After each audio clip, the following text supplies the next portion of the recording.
breakdowns and official predictions for UFC Fight Night Oklahoma City, Dricus du Plessis versus Kamaru Usman. Starting out with the first fight of the night, Anna Miliciano versus Diona Barbosa. This is Anna Miliciano's debut in the UFC, coming in with a pretty good record of 6 wins, 1 loss. And Diona Barbosa coming in this fight with a record of 9 wins, 4 losses. I would believe that Diona Barbosa is going to get this one done. As you can see, she's a little bit bigger in height, at least, than Miliciano. And she's going to be coming in here with I would say, grappling heavy game plan. As you can see, not the best takedown accuracy or takedown average, but it's something. And I just believe she's going to be bigger than Miliciano.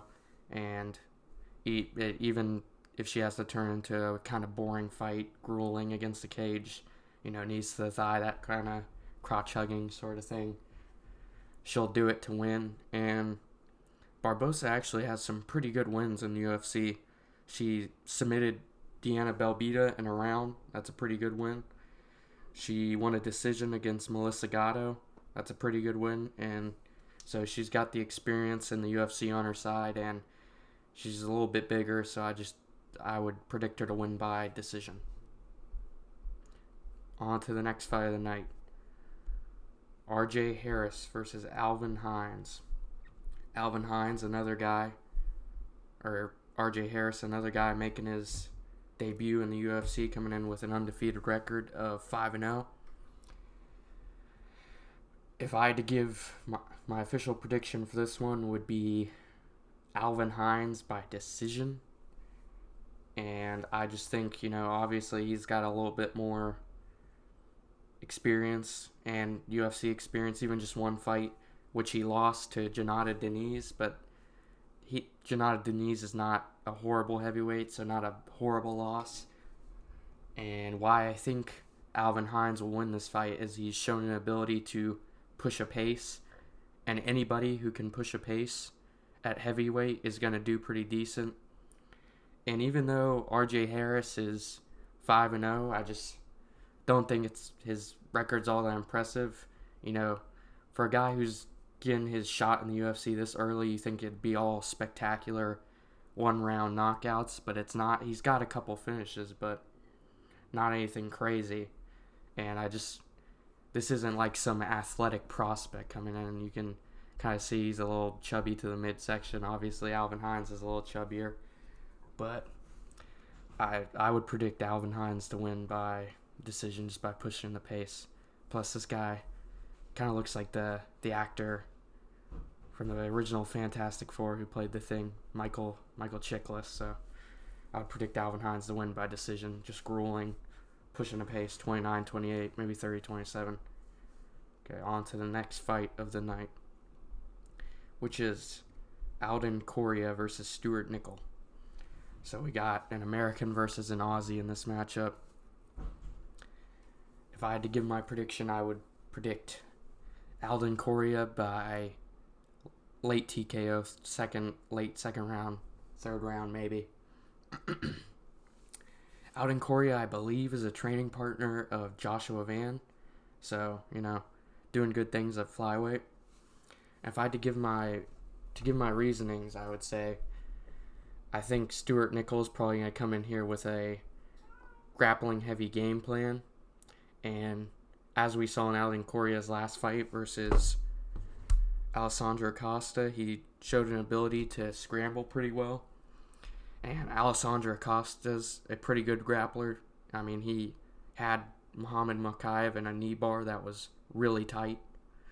So I think Stuart Nickel's going to try to grapple him, and he'll just scramble, defend the takedowns, walk forward, rip body shots, and eventually get a TKO second or third round. On to the next fight of the night, which is Ezra Elliott versus Damian Anderson. Both these guys coming in on short notice for this fight. Both undefeated, holding very, very good records. Obviously, As some of you guys may know, Damian Anderson trains at the B team, which is one of the best jiu-jitsu gyms in the world. And I really want to pick him because I love the B team, but I don't know. I think Ezra Elliott's pretty good. He trains with a good team, the MMA Lab. You know, training partners with guys like Sean O'Malley, Mario Batista, so he's around pretty great dudes. And I just think he's going to be, he's bigger in about every aspect, and he's got a little more experience, and I just think he's going to be smart. I don't think this guy can grapple, but I don't think he will. I think he's going to be smart and not go into Damian Anderson's world and let him get some crazy submission like a knee bar or a heel hook or something. I think he'll keep the range and either win by decision or possibly catch Damian Anderson and win by TKO. But Damian Anderson does have hands too, but I just think Ezra Elliott will be too smart and not even attempt to do anything with the grappling in this matchup. So I'd go Ezra Elliott by decision. The next fight of the night, Levi Rodriguez Jr. versus Felipe Franco. This is Levi Rodriguez Jr.'s debut in the UFC. He actually fought on the Contender Series, but it got overturned to a no contest because he got caught using steroids, I believe. So, kind of interesting that they're even letting him be in the UFC. But I would go with Felipe Franco in this matchup. He's an underdog, I believe, but he fought... Who did he fight on short notice? He fought Mario Pinto on short notice, up a weight class at heavyweight, and kept it to a pretty competitive decision. So, not a bad loss to have, up a weight class on short notice. So I just say he's the more skilled guy and has a lot more experience than Levi Rodriguez. I believe Felipe Franco's record is actually 10-2, and he's 5-0, so double the experience. So I'd go Felipe Franco by decision here. A very interesting matchup at welterweight. John Paul Labazniani versus Seokyeon Ko. So in South Korea, they call Ko the Korean Tyson. So kind of interesting that he's a grappler and likes to grapple and not really throw hands. But I want to pick John Paul Labazniani. I really like him. He's a pretty funny dude. But seeing both their last fights being against the same guy and Philip Rowe, John Paul went to a pretty close, very competitive decision with Philip Rowe, whereas Ko just dominated him in the grappling. And Ko also has a little more experience, 3 more wins than JPL. So I would have to pick Ko by decision here, just with the grappling to win. Even though I could see some openings with JPL, he has very good head kicks. And Ko keeps his hands really low when he's fighting, so maybe he could land one of those and get a knockout. But if I really had to go with my money pick, I would pick Ko to win this by decision with a pretty dominant grappling performance. Another very interesting fight between 2 up-and-coming prospects, Austin Bashi versus Jose Miguel Delgado. And I think I'm going to go with the guy that, people really don't want to see win. I think I'm going to go with Austin Bashi. Obviously, he's the much smaller guy in this matchup, 5'6" versus 5'11". But I just think he'll be dominant with his wrestling and be able to take Jose Miguel Delgado down, where in this matchup, being the shorter guy probably favors him. He'll be able to shoot on him easier. Delgado will throw kicks that he can catch and take him down. And I believe that Delgado hasn't fought a wrestler like Bashi. He got taken down by Andre Fili in his last fight, and he didn't get held down, but that's where I think a better wrestler like Austin Bashi will be able to hold him down. And we saw him, Bashi, in his last fight against John Giannis, once he took him down, move to the back and get the body triangle and then just choke him out. So I believe he'll take Delgado down and just control him better than anybody Delgado's fought. So I would pick Bashi to win this fight, even though I'd like to see Delgado win because he's a very fun style, and I'd rather have that kind of guy than kind of a smush and crotch-sniffing wrestler. But I would pick Austin Bashi by decision or possibly a submission. Another very interesting fight. Two up-and-coming contenders. Tommy McMillan versus Alberto Montez. Pretty much people are picking Montez just because he looks like Topuria. I wasn't all that impressed with his last fight. It was a good performance, but against kind of a guy who's not that good in Ricky Tercios, a guy who's just very wacky style and not all that good. So I'm going with Tommy McMillan in this matchup. And I actually thought a lot less people would be picking him, but now a lot of people are starting to pick him. So, but I just believe he's actually a very good grappler. So, but I don't think he'll engage with the grappling because Montez is very dangerous with those front chokes like the Darson Anaconda. But even if somehow McMillan does get caught in one of those, we saw in his fight on the Contender Series, he will not tap. That guy, the Arman Sarukian's training partner, I forget his name, Nagoyan or something like that, he had him in a very, very tight guillotine. And McMillan did not tap somehow. It was twisting his neck up all sorts of ways. So even if he does get caught in that front choke, I believe he won't tap and he'll find a way to get out of it. And then Montez's arms will be gassed. But I think Tommy McMillan's just going to, put a pressure and pace on this guy, Montez, like he's never seen. We saw in his last fight he went crazy, and obviously it was a very sloppy performance, but still got the first round KO. So, I think he's just going to back him up against the cage, throw crazy wild stuff. He's a lot bigger guy, so he's going to be hitting Montez where Montez can't hit him, pushing him back against the cage, throwing wild stuff, just pushing a pace Montez has never dealt with.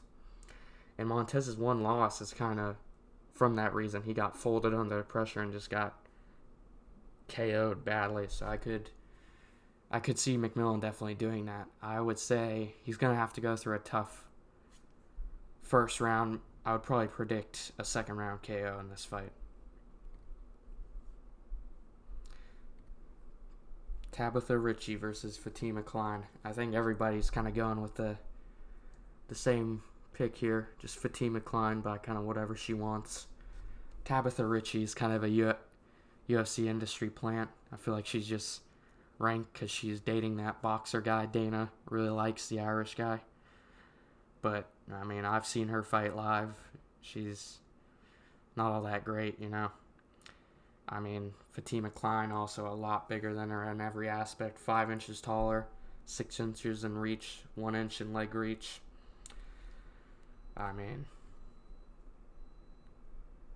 I would just pick Fatima Klein by probably brutal KO, so that's what I'll go with. On to the next fight of the night, Chase Hooper versus Mitch Ramirez. I'm gonna pick Chase Hooper, but I'm very worried about him. As we've seen, his chin is just non-existent. You think moving up a weight class, less of a weight cut, would help with the chin, but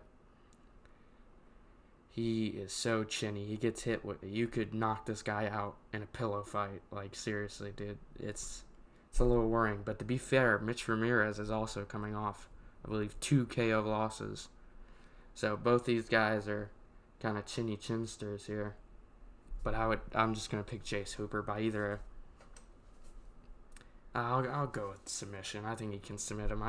I can see Mitch Ramirez doing something dumb like pulling a guillotine and then Chase Hooper just not respecting at all, passing guard, Also, I could low-key see a KO by Chase Hooper. I know he's super chinny, so he probably should not stand up in this fight.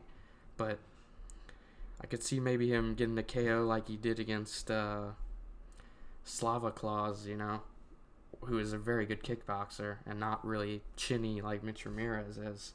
So maybe we see him just hit him with something he's not expecting. He's a little bit bigger in this matchup in height and reach, so maybe he hits him with a head kick or something, but I'd probably just go with Chase Hooper by submission. I think he obviously is the much better grappler in this matchup, but it is very worrying because I feel like you could put a kindergarten girl in there with Chase Hooper, and she's got a very good puncher's chance of KOing him. But I'll go with Chase Hooper by submission. On with the co-main event, Jared Cannonier versus Christian Leroy Duncan. I mean, I want to go with Jared Cannonier, going with the American guy versus the British dude, but Jared Cannonier's old, man. How old is he, like 40-something? 41, 42, I feel like. So, just every fight he's getting a little bit slower, a little bit less powerful. It's a little bit harder to get in shape. His chin's probably going to get a little bit worse. He's been in some wars.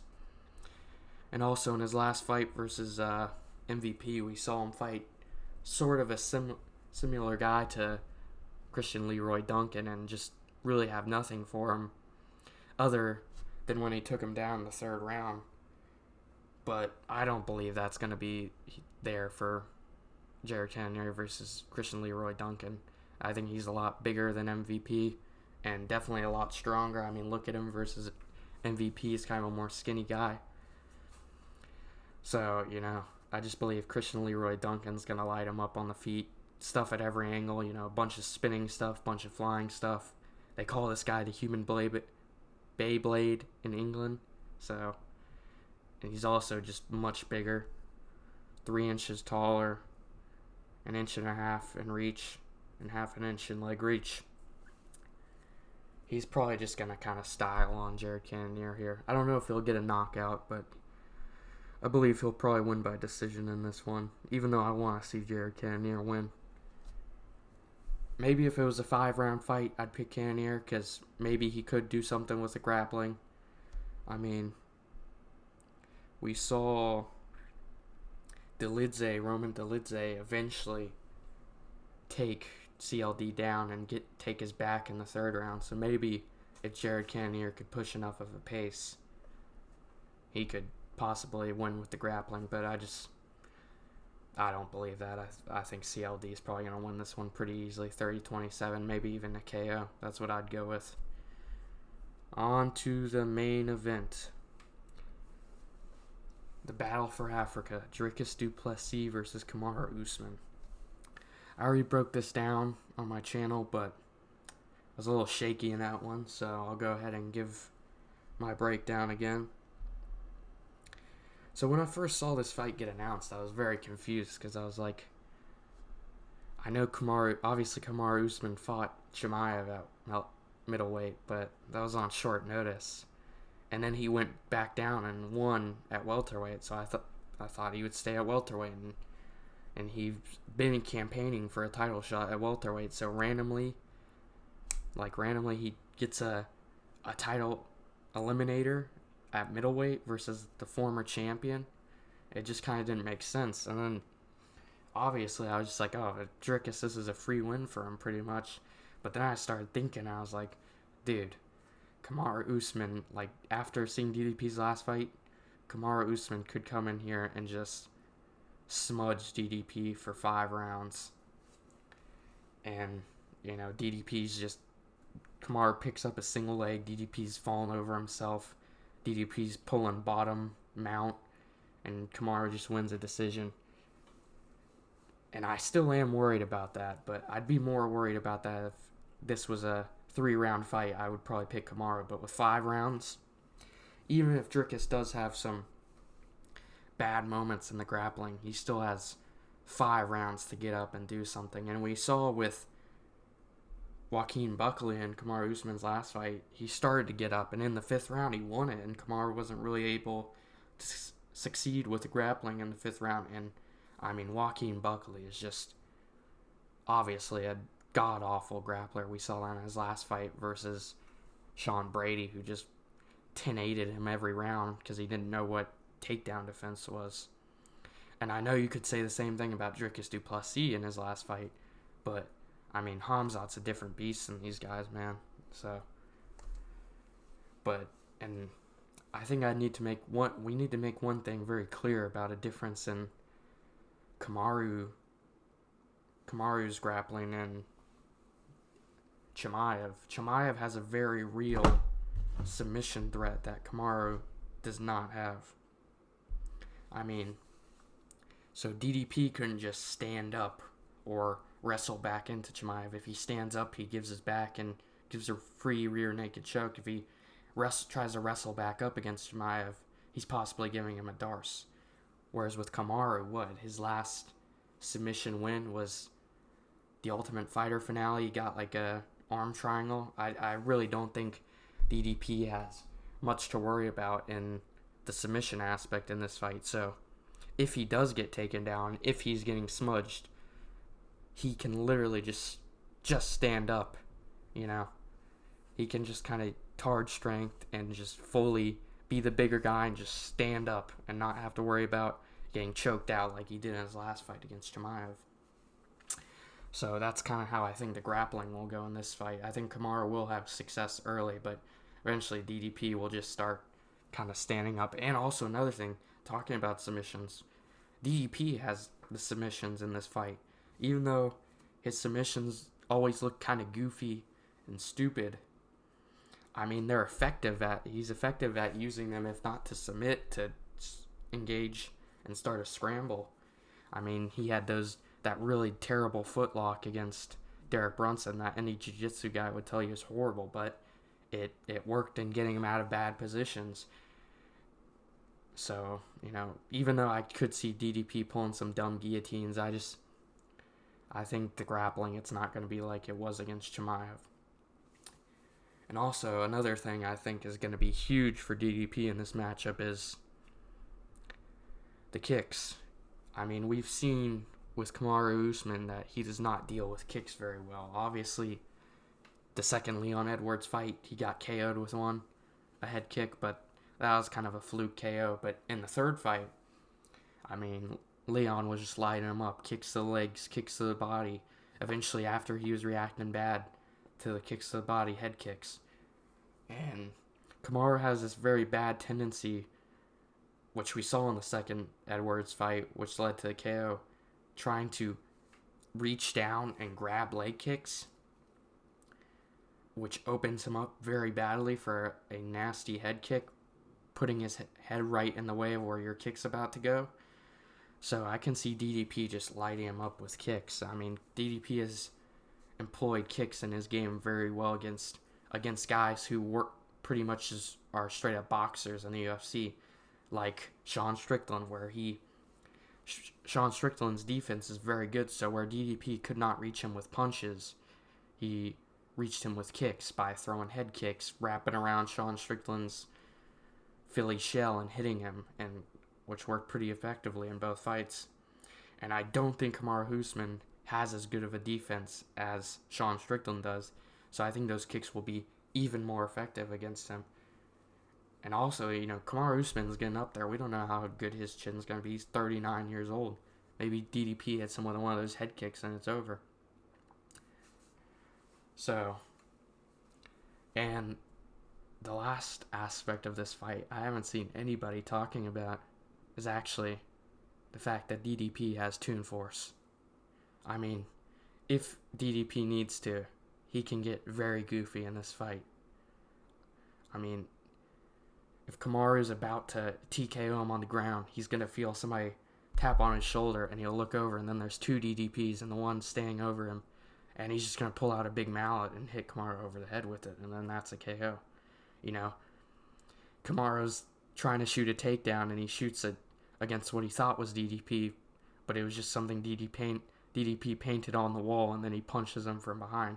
You know, Kamaru starts walking towards DDP, and then a falling piano KOs him. So there's a lot of ways in which DDP can win this fight. You know, falling piano, falling anvil, by painting a hole on the wall and getting Kamaru to run into it, by running really fast and bringing Kamaru over a cliff and Kamaru holding up a sign that says "Oops" and falling down, you know, by running at Kamaru, and then there's a big cloud of dust and a bunch of fists coming out flying, you know.